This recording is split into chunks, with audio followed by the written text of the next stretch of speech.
21वीं शताब्दी के सबसे उत्कृष्ट फिल्म कोन अछि? न्यूयॉर्क टाइम्स 2000 जनवरी 1 के बाद जे रिलीज भेल फिल्म सब छै ओ सबके उत्कृष्ट फिल्म के सूची सार्वजनिक केने अछि, जाहिमे कि विश्व के सबसँ प्रभावशाली निर्देशक आ अभिनेता सबके मतदान के आधार में 100टा फिल्म के उत्कृष्ट फिल्म के सूची में रखने अछि, जाहिमे कि पैरासाइट पहिल स्थान पर अइ।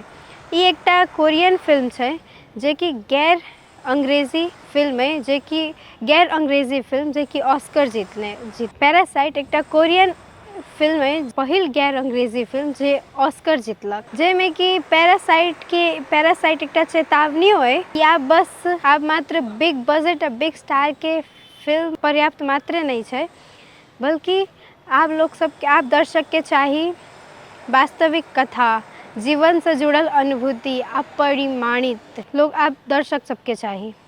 मुदा 100टा फिल्म के सूची में बॉलीवुड फिल्म सबके नाम कतौ एकोटा में नहीं आयल।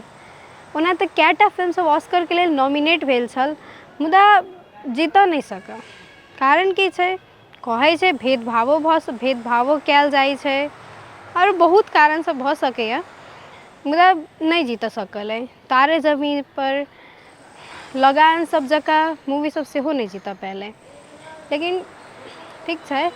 आब ई चेतावनी ई सूची फिल्म विकास के 7टा ट्रेंड सार्वजनिक केने, जाहिमे कि विधा विभेद सब छै, जाहिमे कि अहाँके आब ई चेतावनी कहैत अछि। ओना तऽ बॉलीवुड छोट बाजार के फिल्म छै। यदि बॉलीवुड आ नेपाली फिल्म इंडस्ट्री सब सेहो इहो सब यदि ई प्रवृत्ति के आत्मसात करऽ लागे तऽ इहो फिल्म सब छोटो बाजार के फिल्म सब सेहो विश्व स्थान पर आबि सकैए।